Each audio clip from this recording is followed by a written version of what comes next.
എന്താണ് നാട്ടുകാരൊക്കെ അവിടെ കൂടെ നിൽക്കുമ്പോൾ പറയുന്നത്? ഈ കടുവ ചത്തതിനു ശേഷം അവരുടെ ഒരു സാഹചര്യം, പ്രതികരണം എങ്ങനെയാണ് ആദ്യഘട്ടത്തിൽ ലഭ്യമായത്? മനു, ഇതുവരെ നാട്ടുകാരും തന്നെ ഈ ഒരു പ്രദേശത്തേക്ക്, ഈ ഒരു സ്ഥലത്തേക്ക് എത്തിച്ചേർന്നിട്ടില്ല. എന്തായാലും ബേസ് ക്യാമ്പിന് മുന്നിലാണുള്ളത്. മറ്റൊരു കാര്യം, ഞാൻ നേരത്തെ സൂചിപ്പിച്ചതുപോലെ തന്നെ കടുവയുടെ ശരീരത്തിൽ മുറിപ്പാടുകൾ ഉണ്ടോ എന്നുള്ള കാര്യം വ്യക്തമാകണം. വെറ്റിനറി ഡോക്ടർമാരടക്കമുള്ള ആളുകൾ ഇവിടേക്ക് എത്തിച്ചേർന്നിട്ടുണ്ട്. എന്തായാലും ശാരീരികമായ പരിശോധനയുടെ അടിസ്ഥാനത്തിൽ മാത്രമേ അത് കൃത്യമായി പറയാൻ സാധിക്കുകയുള്ളൂ. ഇന്നലെ ഒരു വെടിശബ്ദം കേട്ടതായി നാട്ടുകാർ പറഞ്ഞിരുന്നു.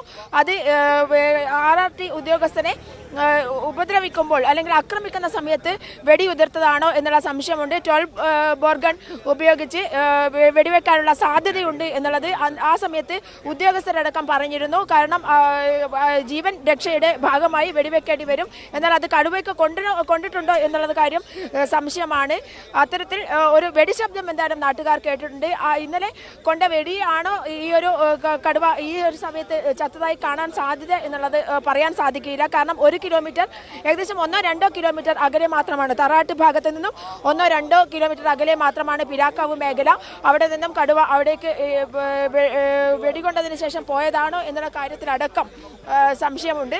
അതുകൊണ്ട് തന്നെ പരിശോധനയുടെ അടിസ്ഥാനത്തിൽ മാത്രമേ എങ്ങനെയാണ് കടുവ ചത്തത് എന്നുള്ള കാര്യത്തിൽ സ്ഥിരീകരണം ഉണ്ടാവുകയുള്ളൂ. മാത്രമല്ല, ഇന്നലെ പട്രോളിങ്ങിന് ഇറങ്ങിയ RRT ദൗത്യസേനയാണ് 2:30 ഏകദേശം 2:30 മണിയോടുകൂടി കടുവ ചത്ത നിലയിൽ കണ്ടെത്തിയിട്ടുള്ളത്. അതുകൊണ്ട് തന്നെ ജോഷുല, ഇപ്പോൾ നിൽക്കുന്ന പ്രദേശത്ത് നിന്ന് ബേസ് ക്യാമ്പിലേക്ക് എത്ര ദൂരമുണ്ട്? എപ്പോഴായിരിക്കും വനംവകുപ്പ് ഉദ്യോഗസ്ഥർ മാധ്യമങ്ങളെ കാണുക?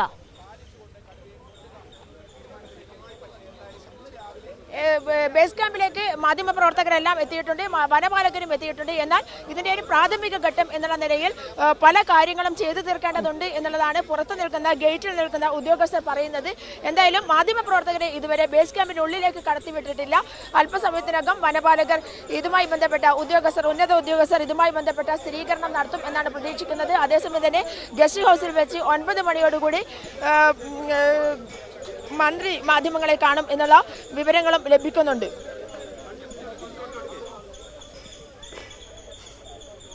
തീർച്ചയായും. ഏതായാലും ജോഷ്ല, നമ്മളെ സംബന്ധിച്ച് ആശ്വാസം എന്ന് പറയുന്നത് ഇനിയിപ്പോൾ സ്ഥിരീകരണത്തിനൊക്കെ വേണ്ടി കാത്തിരിക്കുക, അതൊന്നും കുഴപ്പമില്ല. പക്ഷേ വനമന്ത്രിയുടെ ഓഫീസ് സ്ഥിരീകരിച്ചിട്ടുണ്ട് ഇതാ കടുവ തന്നെയാണെന്ന്. അതൊരു വലിയ ആശ്വാസമാണ്. ഒരു നാടിനെ വിറപ്പിച്ച ഒരു ജീവനെടുത്ത കടുവയെ പിടികൂടാൻ കഴിഞ്ഞിരിക്കുന്നു. അതിപ്പോൾ ജീവനോടെയാണോ അല്ലയോ എന്നുള്ളത് വിഷയമുള്ള കാര്യമേ അല്ല.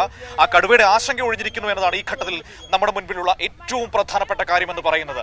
അപ്പോൾ ആ രീതിയിൽ അതെ, കർഫ്യൂ ഒക്കെ പ്രഖ്യാപിച്ചിരിക്കുന്ന ഒരു സാഹചര്യം ഉണ്ടായിരുന്നു. നരഭോജി കടുവ തന്നെയാണെങ്കിൽ വളരെയധികം സന്തോഷം. ഞങ്ങൾ ഇതിൽ ആശങ്കയൊക്കെ മാറി.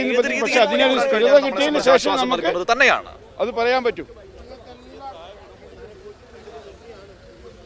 മനു, നാട്ടുകാർ പ്രതികരിക്കുകയാണ്. എന്താണ് പറയാനുള്ളത് എന്ന് നമുക്ക് ചോദിക്കാം. എന്താണ് കടുവ ചത്തതിൽ ഞങ്ങൾക്ക് വളരെ സന്തോഷം. ഞങ്ങൾക്ക് ധൈര്യമായിട്ട് പുറത്തിറങ്ങി നടക്കാലോ. കുട്ടികളും മക്കളൊക്കെ സ്കൂളിൽ പോകണമെന്ന് ഇരിക്കുന്നുണ്ട്, കർഫ്യൂ എന്ന് പറഞ്ഞിട്ട്. എത്ര നാളിങ്ങനെ ഞങ്ങൾ ഇരിക്കും ഇങ്ങനെ. അപ്പൊ അതിനും ഞങ്ങൾക്ക് വളരെ സന്തോഷമായി. ഇപ്പോൾ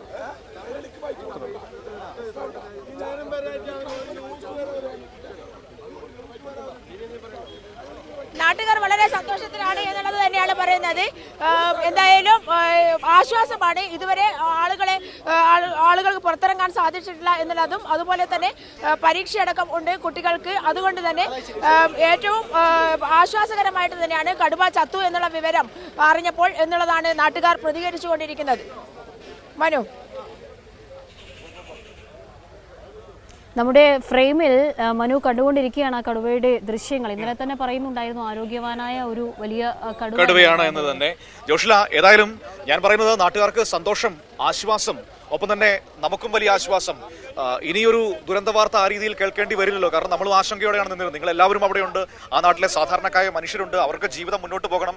അപ്പോൾ ഏറ്റവും സന്തോഷം എന്നതിന് പറയുന്നതിനപ്പുറത്തേക്ക് വലിയൊരു ആശ്വാസത്തിന്റെ കൂടുതൽ സ്ഥിരീകരണങ്ങൾ ഉണ്ട്. 8:30 മന്ത്രി A.K. ശശീന്ദ്രൻ മാധ്യമങ്ങളെ കാണുകയാണ്. 8:30 അല്പസമയത്തിനകം മന്ത്രി A.K. ശശീന്ദ്രൻ മാധ്യമങ്ങളെ കാണും. ഒരു പക്ഷേ കൂടുതൽ സ്ഥിരീകരണത്തിന്റെ സാഹചര്യത്തിലേക്ക് കാര്യങ്ങൾ എത്തുകയാണ്. അതുകൊണ്ടുകൂടി ആയിരിക്കാം ഈ വനംവകുപ്പിന്റെ ഉദ്യോഗസ്ഥർ ഇപ്പോൾ മാധ്യമങ്ങളെ കാണാൻ ബേസ് ക്യാമ്പിൽ അതിന്റെ തീരുമാനങ്ങളിലേക്കൊക്കെയും കടക്കുന്നതേ ഉള്ളൂ. ഒരുപക്ഷെ മന്ത്രിയുടെ ഭാഗത്ത് നിന്ന് ഓക്കെ ജോഷ്ല, എനിക്ക് തോന്നുന്നു 8:30 വനം മന്ത്രി മാധ്യമങ്ങളെ കാണുമെന്ന് ഇപ്പോൾ അറിയിച്ചിട്ടുണ്ട്. അതിനുശേഷമായിരിക്കാം ഒരുപക്ഷെ അവിടെ വയനാട്ടിൽ വനം വകുപ്പ് ഉദ്യോഗസ്ഥർ മാധ്യമങ്ങളെ കാണുക. കാരണം മന്ത്രിയുടെ ഓഫീസിന്റെ ഭാഗത്തു നിന്നൊരു സ്ഥിരീകരണം ഔദ്യോഗികമായി കൊടുത്തതിന് ശേഷം അവർ കൂടുതൽ കാര്യങ്ങൾ വിശദീകരിക്കാനാണ് സാധ്യത. ജോഷ്ല,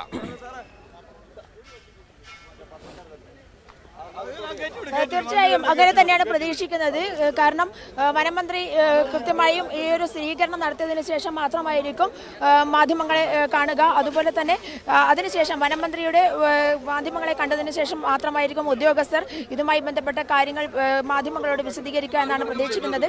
നേരത്തെ വനംവകുപ്പ് ഉദ്യോഗസ്ഥർ ഇവിടേക്ക് എത്തിച്ചേരാൻ പറഞ്ഞിരുന്നു. എന്നാൽ പോലും ഇതിന് ഔദ്യോഗികമായ ഒരു സ്ഥിരീകരണം അത് നടത്തേണ്ടത് വനമന്ത്രി ആയതുകൊണ്ട് തന്നെ അത്തരം നിയമങ്ങൾ പാലിച്ചുകൊണ്ട് തന്നെയായിരിക്കും മുന്നോട്ട് പോവുക എന്നാണ് പ്രതീക്ഷിക്കുന്നത്. അതുകൊണ്ട് മാത്രമല്ല ഇവിടേക്ക് കൊണ്ടുവന്ന കടുവ, ആ കടുവയുമായി ബന്ധപ്പെട്ട് ശാസ്ത്രീയമായ പരിശോധനകൾ ഒക്കെ തന്നെ നടത്തേണ്ടതുണ്ട്. അതൊക്കെ കഴിഞ്ഞതിന് ശേഷം, പ്രാഥമികമായ പരിശോധനകളൊക്കെ കഴിഞ്ഞതിന് ശേഷം മാത്രമായിരിക്കും വനപാലകർ ഇതുമായി ബന്ധപ്പെട്ടുള്ള കാര്യങ്ങൾ വിശദീകരിക്കുക എന്നാണ് മനസ്സിലാക്കാൻ സാധിക്കുന്നത്. ഞാൻ നേരത്തെ സൂചിപ്പിച്ചതുപോലെ തന്നെ വെറ്റിനറി ഡോക്ടർമാരുടെ ഒരു സംഘം, അരുൺ സക്കറിയുടെ നേതൃത്വത്തിലുള്ള വെറ്റിനറി ഡോക്ടർമാരുടെ ഒരു സംഘം തന്നെ ഇവിടെയുണ്ട്. ഈ വിദഗ്ധ സംഘം പരിശോധന നടത്തും. അതിനുശേഷം മാത്രമായിരിക്കും ശാസ്ത്രീയമായി എന്താണ് സംഭവിച്ചത്, എങ്ങനെയാണ് കടുവ ചത്തത് എന്നുള്ള കാര്യത്തിലടക്കം, എത്ര മണിക്കൂറുകളായി കടുവ ചത്തിട്ട് എന്നുള്ള കാര്യത്തിലടക്കം പ്രതികരണം വരും. ഒരുപക്ഷെ ഞാൻ നേരത്തെ സൂചിപ്പിച്ചതുപോലെ തന്നെ ഭക്ഷണം കഴിക്കാത്തതിന്റെ അറിവിലേക്കായി പറയുകയാണ്. ഈ ദേഹത്ത് ചോരപ്പാടുകൾ ഉണ്ടായെന്നതിന് ഏറെക്കുറെ നമുക്ക് സ്ഥിരീകരണം കൊടുക്കാം. ചത്ത നിലയിൽ കണ്ടെത്തിയ കടുവയുടെ ശരീരത്ത് ആ പ്രദേശത്ത് കാൽപ്പാടുകൾ ഉണ്ടായിരുന്നു. ആ കാൽപ്പാടുകൾ പിന്തുടർന്ന് രാത്രിയിൽ വനംവകുപ്പ് ഉദ്യോഗസ്ഥർ ഈ ദൗത്യ സംഘാംഗങ്ങൾ അവിടേക്ക് എത്തിയപ്പോഴായിരുന്നു കടുവയെ ചത്ത നിലയിൽ കണ്ടത് എന്നതാണ് ഇപ്പോൾ ലഭിക്കുന്ന സൂചനകൾ. എന്തായാലും കൂടുതൽ വിവരങ്ങൾ ഇങ്ങനെ ലഭിച്ചുകൊണ്ടേ ഇരിക്കുകയാണ്. മന്ത്രിയുടെ ഓഫീസിൽ നിന്നുള്ള സ്ഥിരീകരണത്തിന് അപ്പുറത്തേക്കുള്ള കാര്യങ്ങൾ 8:30 മണിയോടുകൂടിയായിരിക്കും നമ്മൾ പ്രേക്ഷകരിലേക്ക് എത്തിക്കുക. മന്ത്രി എ കെ ശശീന്ദ്രൻ അല്പസമയത്തിനകം മാധ്യമങ്ങളെ കാണുന്നുണ്ട്. എന്തായാലും ഈ കടുവ തന്നെയാണ് എന്നുള്ള സ്ഥിരീകരണം അതിലൊരു വ്യക്തത വന്നിരിക്കുകയാണ്. ഇയാളെ കൊല്ലി കടുവ തന്നെയാണ് ഇപ്പോൾ ചത്തിരിക്കുന്നത് എന്നുള്ളൊരു വ്യക്തത വന്നിരിക്കുകയാണ്. ഇനിയിപ്പോൾ ഔദ്യോഗികമായി മന്ത്രി ആ കാര്യം സ്ഥിരീകരിച്ചാൽ മാത്രം മതി. ബാക്കി കാര്യങ്ങളൊക്കെ ഇപ്പോൾ തന്നെ ഓഫീസർ സ്ഥിരീകരിച്ചിട്ടുണ്ട്. ഇനി അല്പസമയത്തിനകം മാധ്യമങ്ങളെ കണ്ട് അതിൽ പൂർണ്ണമായ വ്യക്തതയിലേക്ക് വരും.